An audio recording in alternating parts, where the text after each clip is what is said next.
Greetings everyone, I'm coming to you from the Berwick House Kitchen at Black Creek Pioneer Village. My name is Jennifer.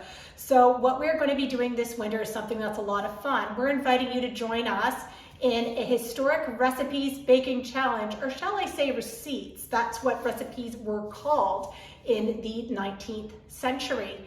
So what we're going to do is I'm going to give you a recipe from an old cookbook, and the one that we're going to be using this week is from The Cook Not Mad, published in 1831.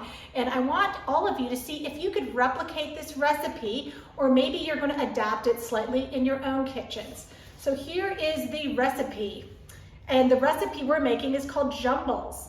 So you're going to need 2 cups of butter, 2 of sugar, 3 eggs, as much flour as will make thin, and any spice you would like.